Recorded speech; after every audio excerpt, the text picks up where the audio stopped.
بسم اللہ الرحمن الرحیم۔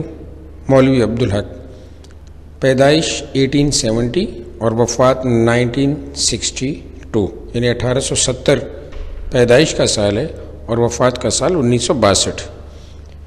مولوی عبدالحق ضلع میرٹھ یو پی کے ایک گاؤں ہاپوڑ میں پیدا ہوئے۔ ابتدائی تعلیم فیروز پور میں حاصل کی اور مزید تعلیم کے لیے MAO کالج علی گڑھ میں داخلہ لیا۔ یہاں وہ پروفیسر آرنلڈ اور مولانا شبلی کے خاص شاگرد اور مولانا ظفر علی خان کے ہم جماعت رہے، یعنی کلاس فیلو رہے۔ 1894 میں BA کر کے حیدرآباد دکن چلے گئے۔ چند سال تک مدرسہ آصفیہ کے صدر مدرس کے فرائض انجام دیے، پھر محکمہ تعلیم میں مختلف عہدوں پر کام کیا۔ اورنگ آباد کالج کے پرنسپل بھی رہے۔ بعد ازاں جامعہ عثمانیہ میں صدر شعبہ اردو رہے۔ 1912 میں انجمن ترقی اردو کے سیکرٹری مقرر ہوئے۔ 1936 میں ملازمت سے سبکدوش ہو کر اردو زبان و ادب کو ترقی دینے میں ہمہ تن مصروف ہو گئے، یعنی پوری طرح سے۔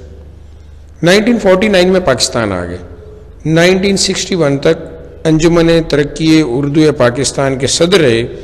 ان کی خدمات زبان و ادب اردو کے اعتراف میں الہ آباد یونیورسٹی اور علی گڑھ مسلم یونیورسٹی نے انہیں ڈاکٹریٹ کی اعزازی ڈگریاں عطا کی، یعنی آنریری ڈگریز۔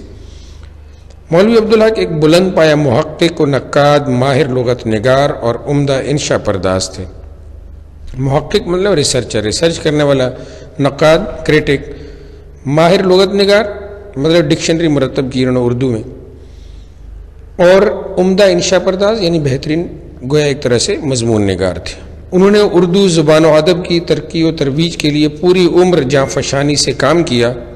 اردو کو پاکستان کی سرکاری، دفتری اور ذریعہ تعلیم کی زبان بنانے کے لیے وہ عمر بھر کوشاں رہے، یعنی کوشش کرتے رہے۔ وہ اردو یونیورسٹی قائم کرنا چاہتے تھے، مگر ان کی زندگی میں تو یہ ممکن نہ ہوا۔ تاہم کراچی میں اردو کالج ضرور قائم ہو گیا۔ فی الحقیقت وہ اردو کے بہت بڑے محسن ہیں۔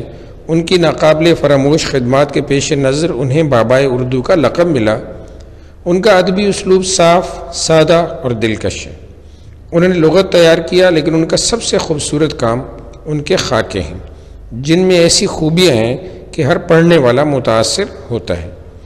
ان کی تصانیف میں مرحوم دلی کالج، سر سید احمد خان حالات و افکار، اردو کی ابتدائی نشو و نما میں صوفیہ کرام کا کام، افکار حالی، مقدمات عبدالحق، خطبات عبدالحق اور چند ہم عصر شامل ہیں۔